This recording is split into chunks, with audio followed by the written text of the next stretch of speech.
What do you want? How can you delve further into what's meaningful?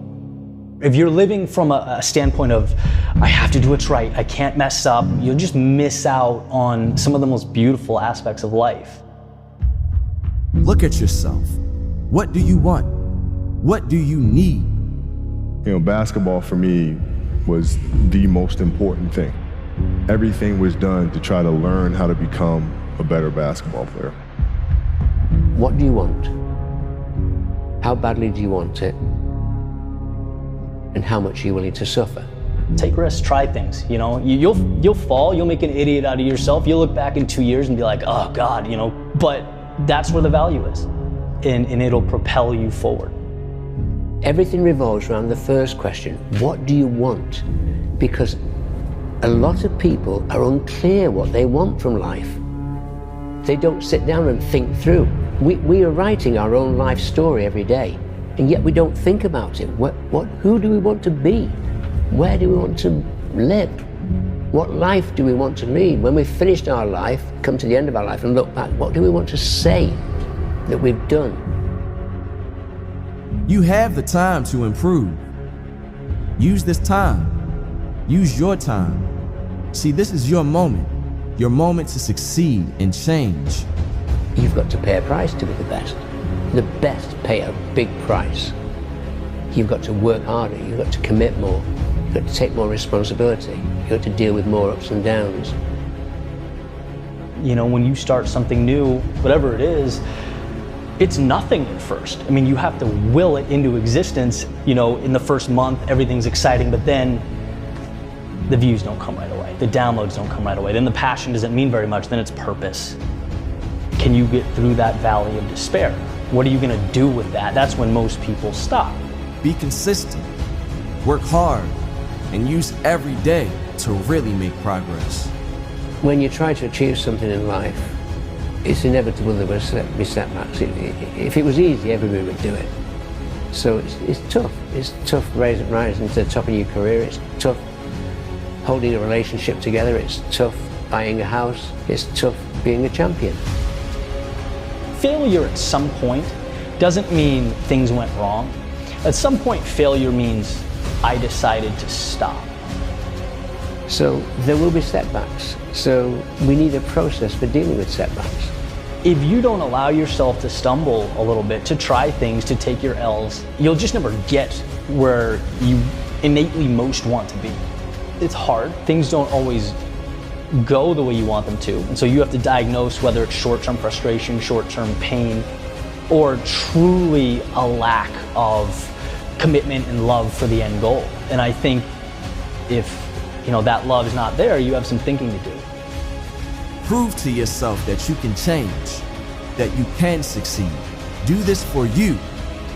See, your potential is infinite, so use your power.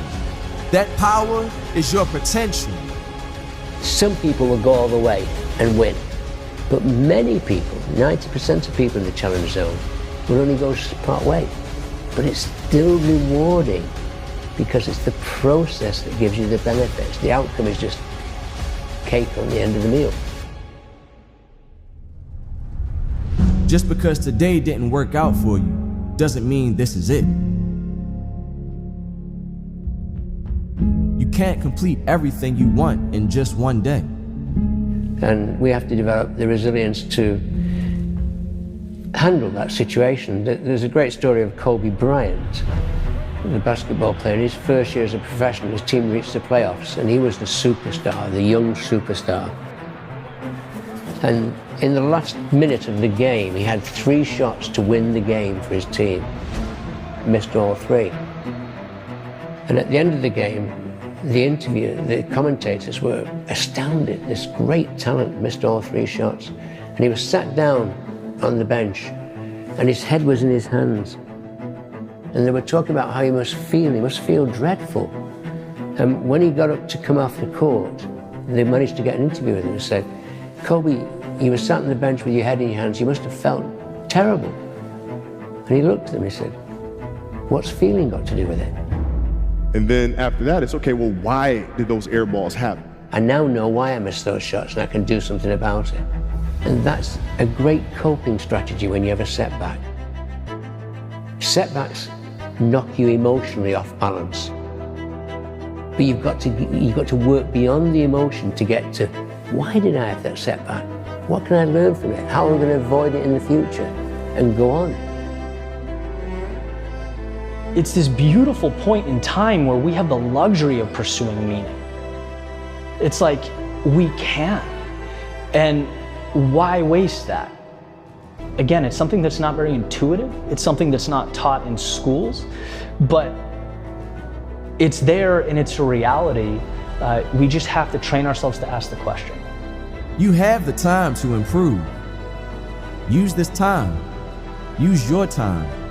See, this is your moment to succeed and change, your moment to move towards a bearable, successful, enjoyable future. Have the hope that you can move towards the person you want to be. Hope will be the thing that drives you forward, drives you to do better, to be better. It really comes down to a decision to move forward. See, the power towards success is hope.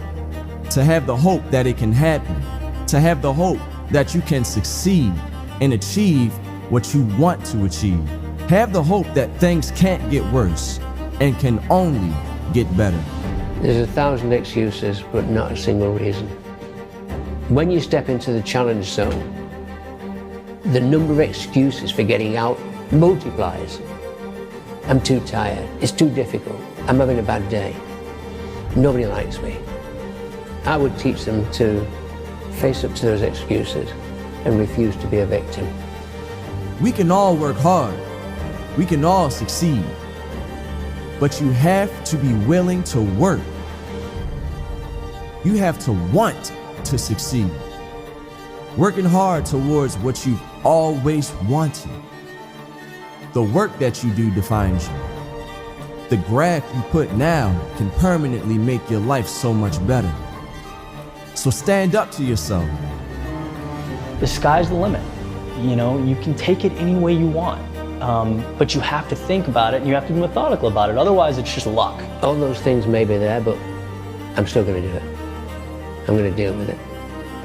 So, 1,000 excuses, but not one reason not to achieve. Attitude is something anybody can have. Anybody. Talent is something that may be a little bit God-given, but attitude is anybody's. You can decide to improve your attitude any day. Make today the day you make these small switches. These small changes can make you a better person. You need to use this time you have, the potential you have. Grasp the day.